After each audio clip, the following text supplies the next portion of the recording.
Cue the old lady from the Titanic film. It's been 5 long years, but finally, Gundam is back with a new TV series proper, and I could not be more excited. I just got done with the prologue and the first episode of Mobile Suit Gundam, The Witch from Mercury. So much setup already being done, and I'm already loving the characters. But it's my thoughts on those first 2 episodes, so let's jump right into it. Mobile Suit Gundam, The Witch from Mercury opens up in the prologue, kind of giving an idea of the overall story. What we're going to go for with this particular Gundam is the usual battle between corporations that want to build mobile suits and the dirty stuff that they will pull in order to become the best. Because obviously mobile suits, despite them being used for utility, yes, they're used for military purposes too. So whatever company's at the head, that's the one that has all the power. And we get a sense really early there's this Mobile Suit Development Council, and it has a lot of different corporations that are under it. And it seems like they're just including a certain group, the Och Earth group.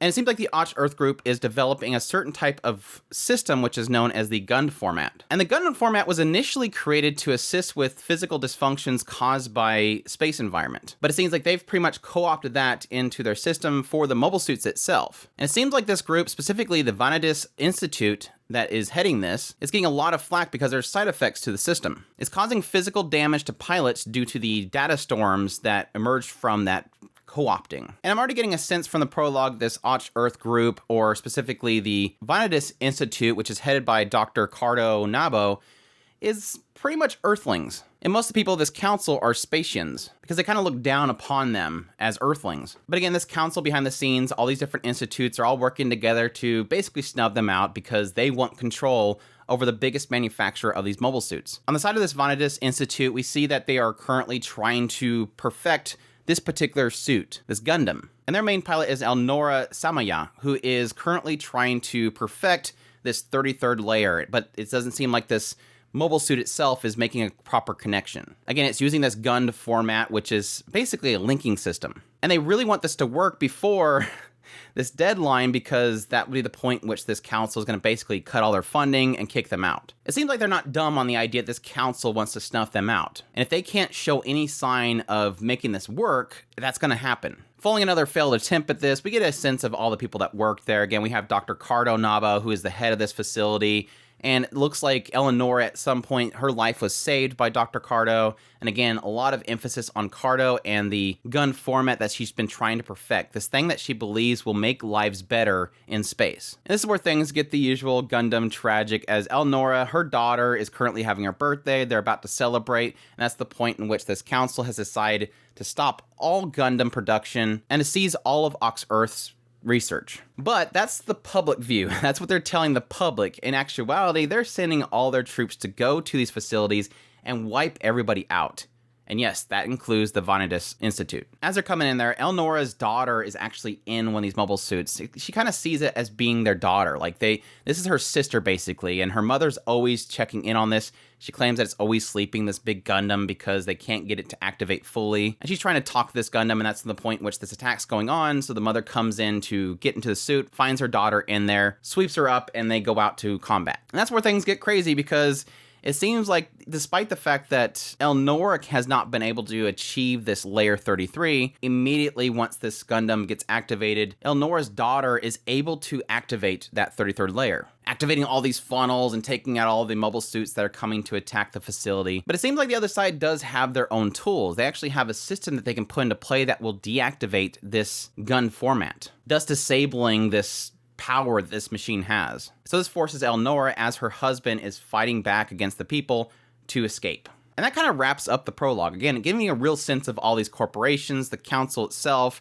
them snuffing out this one organization, the gun format, which is this format that this doctor believes will help mankind in space, but something that is extremely dangerous, has extreme side effects, and they're trying to fix that. Going into episode 1, we get a little bit of a time jump, because now Elnora's daughter, who was very young, is now a teenager, and she's going to this, I'm going to butcher this, Astacasia School of Technology, which is basically headed by the Bennett group, which is a part of that council. And this daughter is now named Sodetta Mercury. And we find out that her and her mother have been living on Mercury for quite a while. And her mother has sent her to this institute so that she can learn, study, and help the people of Mercury. But quickly, as she's arriving on a spaceship at the institute, she sees somebody floating out in space. She quickly activates her Gundam tells them to open up the door. They open up the door. She goes out there and she saves this girl that's floating out in space. This girl's really mad because she believed that she completely messed up her escape plan. She was escaping from the school. As Suletta is getting introduced into the school itself, we see her running into some people who kind of joke about the fact that she's some country bumpkin and make fun of her old style of her headband, that her mother had sent her there, and get a sense that she's there as a pilot. So she's an elite. But additionally, we get a reintroduction of this girl that she saved out in space, which is Mjorin Rimbran. And also that this school has a sort of thing with duels. That all decisions and disputes and everything are decided by duels themselves. And it seems like the institute itself or the school itself seems to acknowledge that. And we'll find out later that Mjorin seems like she was trying to escape because she's been wed to Gyul Jeturk, who apparently won a duel against her. Well, as Suletta follows Mjorin back to her place, we find out that she likes to do a lot of crops, so she has a lot of plants that she's been growing. Mentions the fact that this one tomato that she has, which Suletta has never seen because she's from Mercury, was something that her mother breeded, like this really good tomato. And that's when, yes, Gyul shows up and claims that since Mjorin is his fiance, she needs to start acting like his fiance, stop hanging around doing crops, and come back to the house that he's a part of. And that's when Suletta steps up and says, you know, you shouldn't be treating her like that. And yes, they have a duel. Well, Mjorin doesn't like the idea that Suletta is handling her issues, so she steals Suletta's Gundam and goes out the battlefield by herself, completely fails miserably at trying to use this machine. And that's when Suletta runs out to the battlefield, takes over the Gundam, and completely wipes the floor with Gyul. And thus, because Gyul beat Mjorin and that made her his fiance, Suletta beating Gyul now means that Mjorin is Suletta's bride. So there you go. Again, that seems to be a main thing they're really focusing on here, is that the duels are absolute. They even mentioned at some point they were trying to take out Delling, who is Mjorin's father, in order to make this marriage happen, because yes, Rimbran is the daughter of Delling Rimbran, who is one of these big key figures in this council. And they wanted to annul the marriage that was created by this academy by taking out the father. So yeah, that pretty much wraps things up. Again, a lot of corporations in the background working to snuff other corporations out. Again, the Oct Earth group was completely wiped out by this council. And yes, it seems very convenient that there's a lot of children at this particular academy that all are children of key figures in that council. Suletta is the daughter of a pilot that was working for the Vanitas Institute. Again, Mjorin is the daughter of Delling, who is a part of the council. Should I even think the guy that was watching the duel and was pretty much heading the duel was somebody from the council as well. So it's, again, a bunch of children that are offsprings of council members of the Mobile Suit Corporation battle. So my thoughts on Mobile Suit Gundam, The Witch from Mercury. Absolutely loving it so far, and I think that's mainly because the story itself is pretty simple. It makes sense. A lot of corporations all biting for power. They want the military power. They want the technologies that will put them at the head of the entire universe. At the same time, you have some certain thing within the main character storyline that sort of connects her to a desire to do good for people. Now, it hasn't really fully explained what the gun format is and how it's actually going to help mankind. Again, they mentioned this idea that space itself has physical effects on people, and this doctor wanted to counter that with this system, but it seemed like that system was causing problems. Now, we don't know yet if that was something that was fabricated and was a smear campaign. It did seem like, based on Suletta's father going out there and other people going out there with this gun format, the further and further they increased that format, the more and more it would affect them. You can sort of see like this almost digital effect on their faces. And they've shown plenty of shots where people were in hospitals because of it. It seems like each layer you go up, it's almost like a power level. So you can start at that first format level, and then each time you go up, it like increases your ability to interact with the actual mobile suit itself, increasing its performance, its speed, and all that kind of stuff. So yes, the idea of going up to layer 33 is what it's kind of insinuating is extremely powerful. And yes, it seemed like that layer 33 activated all these funnels that came out and attacked the target, and also created this shield. It was really cool. So again, from the gun format, it seems like that is the optimal choice. It's the better choice. It's a lot more powerful. But again, I don't understand at this point how it benefits people. It did seem like Suletta's mother was partially gun format because it's like her arm was that technology. But again, it's one of those aspects of tragedy through corporate control and power through military, because despite the fact that it seemed like the Gund format was something that they were trying to do to benefit mankind, all it comes down to in the end is power. Even if the Gund format is good, these corporations don't want it to exist. They want to show it and smear it because they want the power. They want to be the big dogs. Now, I did find it odd that even from the get-go, from the prologue, they're already kind of showing there's a counter to this gun format. One particular suit comes into play, and they use this sort of EMP or something that will mess up the format. So it does seem like, despite the fact that Sueta has this Gundam now, and it does have this ability, it doesn't seem like it's going to be able to take down everybody because there's a counter to it. Additionally, I do like the fact that they've already kind of laid out the people and what they believe with the current situation. There was some point where you did see like a little brief news clip where it was talking about the Spatians and the Earthians and exactly what they desire in the current political scheme. With the Earthians, they were focused on poverty, trade, education, taxes, and employment, whereas the Spatians more believed in defense, free competition, infrastructure, energy, and welfare.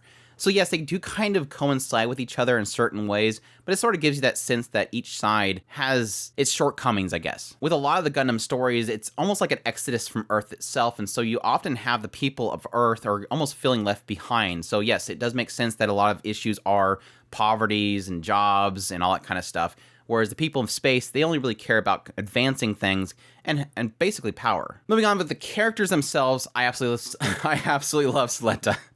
Suletta already I am absolutely in love with. She is an absolute goofball. They've really pulled off this sense that she is not used to being around people. She panics very easily. It feels like, again, she's like a country bumpkin. She's been out in Mercury, which they're implying at this point is sort of like being a country bumpkin. You're not in this big city, you're out in the sticks. And so when she is around a lot of people, she does act very nervously. I think that first encounter with her with a bunch of random classmates that were bullying her is like the moment that she was encountered by them, she immediately kind of just sits down on the ground and just starts answering their questions very, very truthfully. Like they're making fun of her, but she doesn't get it. Wow, you're an elite. Why are you here? Oh, because mom told me that it was best if I come here. It would help Mercury.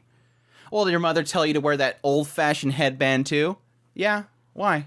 Like, she doesn't get it. Like, she doesn't get it at all, which I think is super cute. And then, yes, technically having Myorin come in and get really mad at her and say that she needs to take responsibility for saving her and messing up her escape plan. Suletta accepts it. Like, okay, I'll help you. What do I need to do? Kind of thing. That's why she follows her. And yes, technically her not knowing what these tomatoes are, it really feels like she feels outside of the norm. And I think that really does add to her character and being very timid and very afraid of confrontation. So the moment that she does step up to help Myorin with this guy, Guel, it's almost like it's an action that she did, but then she cowers away very quickly. She's really super cute so far. Really do like her. Myorin's fine so far. Like her character. I think she's going to be the nice balance to Suletta and having that more driven nature. It feels like she's going to be more informed on what's going to be happening, so she'll probably help Suletta a lot with a lot of issues that she's having with understanding things. And all the characters are fantastic. I love the character designs. Nika. I love Nika. Nika looks great. I love her character design. And yeah, she did kind of get a little help in there at the very end, gave Suletta a way to get out into the battlefield. I think the mother was fantastic. The father, the birthday song. The birthday song. That whole scene in the prologue hurt. Like, that whole setup was terrible. Like, basically this little girl in the cockpit with her mother on her birthday, and she doesn't know what the heck's happening around her. She's pointing all these funnels to kill a bunch of people, and she has no clue what she's doing. And the mother is just, I think the mother is partially shocked that the system's working, but also the fact that, yeah, this is what my daughter's doing. Like, my daughter's literally killing a bunch of people, and I'm not doing nothing about it. It was crazy because of them both being in the cockpit. Suletta was connected to the system. So her mother was in the cockpit with her, but her daughter was basically killing everybody. And then, yeah, like I said, the father coming in to push the guy away after the layer system was turned off and singing happy birthday while he's just going to his death. And Suletta's just singing along with it. It was just, it was rough. Super rough. But this whole prologue also kind of established a connection between Suletta and the Gundam itself. Because again, she was kind of raised for 4 years in this institute that this was like something precious to her mother. And they kind of joked about it being pretty much like another daughter of her mother. So like her sister. And so the moment that Myorin takes over the Gundam and runs off with it, Suletta comes in there and is like, this is mine. Don't touch this. It's like, it's not just a robot to her. This is her sister, basically. This is this precious thing that she's grown up with. The visuals are fantastic. Like I said, the character designs are great. I will say I'm already seeing a lot of CGI in this, which I was really afraid of. And now, granted, I do understand that 2D mecha design and animating mecha is very difficult. It's very time consuming. It's a lost art. Thankfully, Sunrise is still holding to that old art, but it does seem like they're cutting corners here and there, having CGI with a lot of the mobile suits and stuff like that. And I did notice it with the battle that they had at the very end of the first episode. It does seem like they're kind of merging the two styles. So there's a lot of cases where you can kind of notice it, but they're doing a really good job of blending it. I think whatever they're doing to kind of cover up that CGI with that style of 2D, they're doing a phenomenal job of it. The only part that I was like, ugh, was the battlefield. The duel that they were having, this battlefield looked like it was a little bit too untouched. It looked very overly detailed, very CGI. So hopefully that doesn't happen too often. Obviously, it's a ground fight. Probably not be the issue when you get into space and stuff. But overall, it looks absolutely fantastic. And like I said, I can't say enough. I love the character designs already and the expressions of the characters, a lot of the shenanigans. It's just doing everything right. This Gundam series so far with the prologue and this first episode is doing everything right. I love the political intrigue. I love the company battles. I love the double crossing. I love the desire for something that could benefit mankind, the snuffing of it out, this one beacon of hope that possibly is in Sueta, going to the institute that basically robbed her of her family, and what all that stuff can build up. The only downside that I'm seeing so far in the story-wise stuff is, yes, the convenience of all these children of companies suddenly appearing in one location at this one place, and they're going to probably do a bunch of duels together. I hope that they don't stick to that too much. I mean, if it does well and it does a good story, I'm fine with it. But there is a little bit of, inside of me, a fear of that whole, here's a school anime with Gundams and tons of dumb duels between people to decide everything, every single episode. I have hope that they won't do that. Gundam hasn't really got stuck in a way like that for me. So I keep thinking of things like Gundam Iron Blood Orphans and stuff that just completely transcend everything I expected out of a Gundam series. So I hope they do it once again with this series. But yeah, that's my thoughts on Mobile Suit Gundam, The Witch from Mercury. I hope this video wasn't too long. I don't know how much I'm going to edit it out, but I just am really excited for the series, and I love Gundam.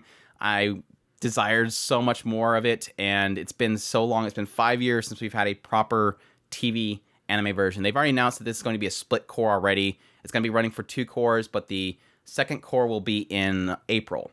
Now, I don't know if they're going to go for a full 50 episodes like typically Gundam TV series do, or if they're just going to do a 2-core like I think it was Reconquista and G, but we'll have to wait and see. Either way, I'm just happy they're back, and I cannot wait for more. Highly suggest checking out this series if you've not already, but that's my first impressions. I might do episode-by-episode impressions depending on how this show kind of picks up from here, but we'll see from this point. I hope you guys enjoyed this video. As always, if you did, make sure to hit that like button down below, comment. Let me know what you thought of the series. You can be checking it out. Subscribe to the channel if you're new to the channel so you can get all my content. I do news, reviews, top lists. If it's anime, it's pretty much here. Additionally, if you want to support the channel more, we have a Patreon link, a tips link, and a super thanks button down below. I greatly appreciate everybody that does, and y'all take care.